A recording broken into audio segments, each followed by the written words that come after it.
If it's November, the big event is not Veterans Day, Thanksgiving, or Black Friday. It's the start of open enrollment for marketplace health insurance under the Affordable Care Act. As a result, you might be wondering if you're choosing the best healthcare plan for you and your family. I'm the Tax Geek, and I'm here to oversimplify choosing a marketplace health insurance plan.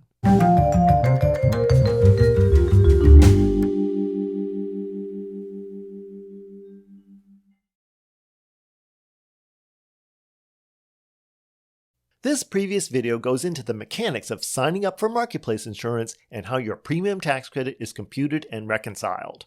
It's definitely worth a watch if you haven't done so already. Rather than focus on the premium tax credit, this video is going to focus on the insurance plans themselves and what to look for to best meet your healthcare and financial needs. Scrolling through the dozens of marketplace plans you might qualify for can be confusing because each one offers different deductibles, out-of-pocket maximums, and copays. When choosing a health plan, you should consider the following. First, your anticipated medical usage. Are you the type that rarely visits the doctor and only wants catastrophic coverage? Do you tend to visit the doctor a few times per year and regularly take prescription drugs? Are you anticipating major surgery or a pregnancy in the upcoming year? Are your children particularly accident-prone, prompting several trips to urgent care or the emergency room? Or are you managing a chronic medical condition, such as diabetes or HIV? Next, you need to consider whether the doctors you regularly use are in the plan's network. Most of these plans provide no coverage to medical providers that are not in network, unless it's a life-threatening emergency. Healthcare.gov or your state's individual marketplace gives you an opportunity to enter your frequently used doctors and prescription drugs so you can see which plan covers them. And finally, consider the premium. The best health coverage will do you no good if you can't afford to pay the premium. Let's take a look at some of the health plans that are available to Tim, a single, 35-year-old non-tobacco user in Georgia with an annual income of $45,000. Please note, the plans shown are for illustrative purposes only, and available plans, insurers, and premiums will vary by state or even by locality within that state. The examples shown in this video are not to be construed as an endorsement of any plan or insurer. Plans are rated bronze, silver, or gold, with coverage increasing for each tier. But that doesn't always equate with higher premiums. Looking at this chart, we see that Tim's premiums range from $175.86 per month to $544.32 per month. But the highest priced bronze plan is over $100 per month higher than the lowest cost gold plan. To start with, let's look at Tim's second lowest cost silver plan, which is the benchmark the Affordable Care Act uses for premium affordability. This plan has a $5,000 deductible and a $9,000 out-of-pocket maximum.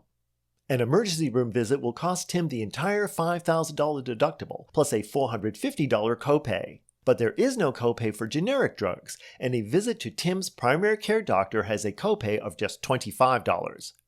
This is a good plan for someone who visits the doctor occasionally and may take one or two generic maintenance drugs, assuming, of course, that Tim's primary care physician is in the plan's network.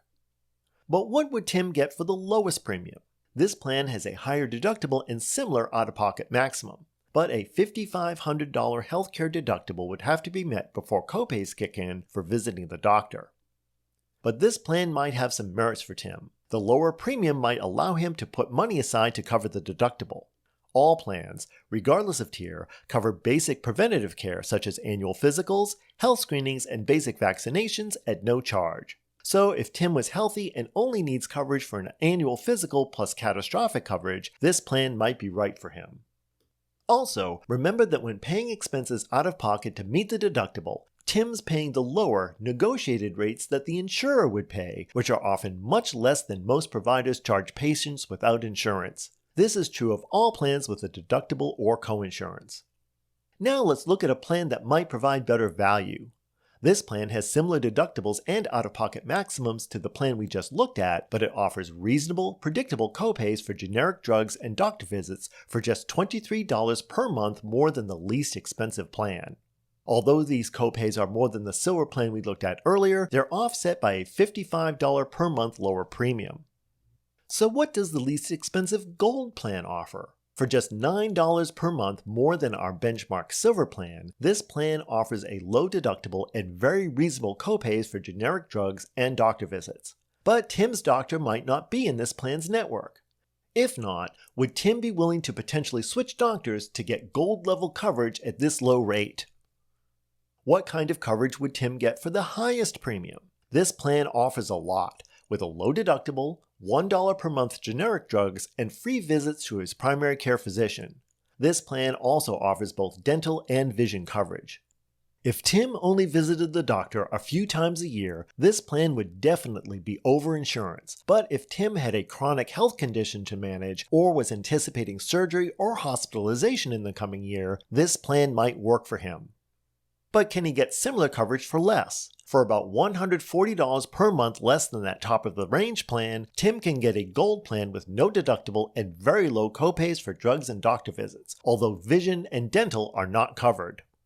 These 6 plans are only just a few of the over 150 plans Tim can choose from this year. There are many variables when it comes to choosing a marketplace health plan, and this video covers only some of those variables. Before you choose any plan, make sure the doctors you regularly use and the prescription medicines you take are in the plan's network. And don't just rely on the website. Giving your doctor a quick call to confirm their participation in the insurer's network can save a lot of grief later on. Ask me how I know. Also, before you choose, click on the Plan Details button to get a detailed rundown of what the plan covers, how much the plan pays when the services are covered, and what is not covered. Healthcare.gov or your state's individual healthcare marketplace is the best place to find additional information on choosing a health plan, but I've also listed a few other helpful resources in the video description. Did you find this video informative? Give it a thumbs up and share it with anyone who would find it useful. Subscribing to the channel and clicking the bell gives you immediate notification of new Tax Geek videos. And of course, your questions, comments, and suggestions are always welcome in the comment space below. Thanks for watching, and I'll be back soon with more of your taxes and finances oversimplified.